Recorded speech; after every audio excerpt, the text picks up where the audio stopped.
Hey guys, just giving you an update on the build. I decided to go all in on building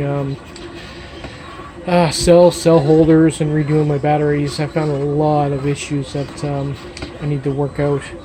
One is some of the cells that were glued together actually broke loose, and the nickel broke away from them. So basically, some rows of cells were dropping in capacity, which could have led to why I had my little issue with the batteries.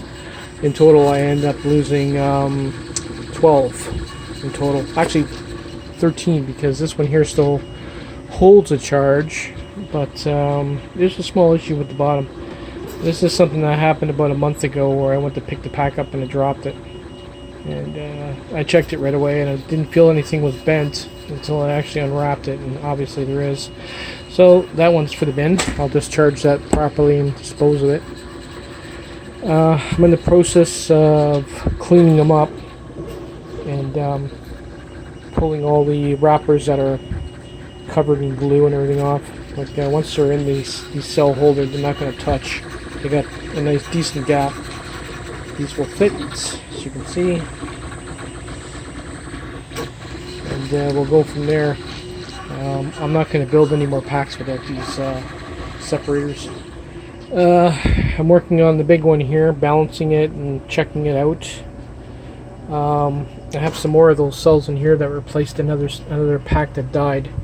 What I'm thinking of doing is putting this row of the larger ones in there, and then taking those blue ones out and adding them to my pack that I'm building here.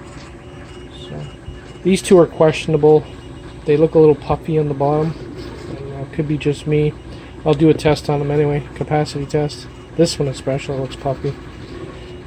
These were from the pack that I'm slowly pulling apart now.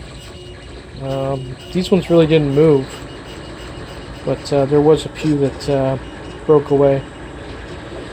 So we'll see. Anything I pull out of this is going to have no wrapper on it. It's going to be bare, only because there's just so much freaking glue on it. They're a pain to get apart, as you can tell. I've already cut myself. But we'll see how it turns out. I have enough PLA to maybe do 2 or 3 of these separators. We'll see how they look when they're finished.